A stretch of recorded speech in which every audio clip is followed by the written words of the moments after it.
There's a program called Audacity, and once you download Audacity, it allows you to take different audio tracks and combine them.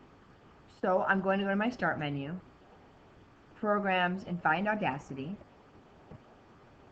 And then once I open Audacity, I'm going to import those files that I've already created. My music file that I found maybe on soundj.com or some other copyright-free site, or that wave, sound recorder file that you have.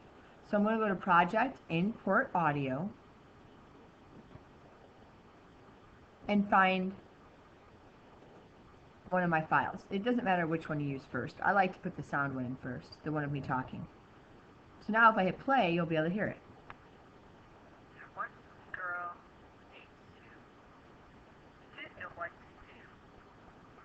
And if you notice, there's a lot of blank space at the end.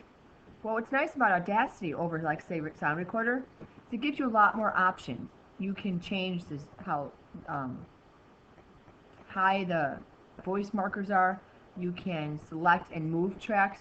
Or in this case, I highlighted the track I didn't want. I went to the scissors and I cut it out. So now it'll stop when I'm done talking and not have all that empty space at the end. Okay, just something you can play around with. It's pretty cool. Now, I want to import my music. So I'm going to go to Project, Import Audio, and find my copyright-free song I downloaded off of one of those copyright-free sites. I happen to use SoundJ because I like them. You see it's importing the MP3 file, and it's a lot bigger. You can see all this empty space that my music file doesn't cover. So I hit play.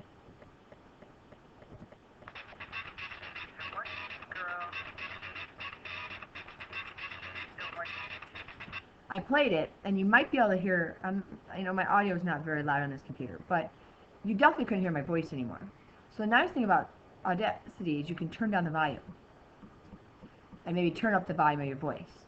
However, the volume of your voice is going to get a little tinny the more you turn it up. So now, there once was a girl named Sue who didn't know what to do.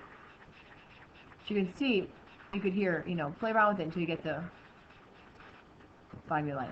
There once was a girl named Sue who didn't know what to do. Okay, and then find the part of the music you like, and after you find it, let's say I only want this section here. In the middle, I want to cut everything else out. So I am going to select the parts I don't want,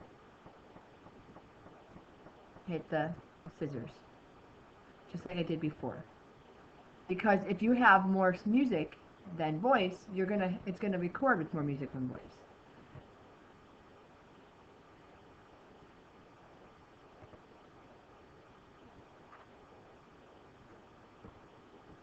And once you get everything the way you like it, go to File, and to put it into Movie Maker, you can export it as a WAV or an MP3. Movie Maker tends to work more with WAV files, but you can also use MP3s. And it's going to say your tracks will be mixed into one stereo channel, which is fine. It just means all these 4 areas here, next time you open it up, it'll only be in one. So it's going to take your voice and the music and it's going to overlap them for you. Hit OK. Save your file, find out where you want to keep it. Export it. And then if you go to that file,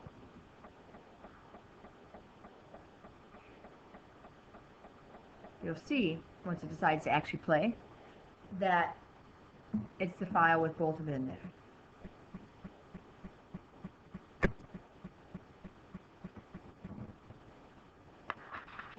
There once was a girl named Sue who didn't know what to do. So you can see it was the audio and the music together. So now you can take that file. There once Everything's popping up. You can take that file and import that file into your movie project in Movie Maker. It might be a little easier if the method 2 from the email I sent doesn't work out. If you have any other problems, feel free to give me a call tonight. I should be around.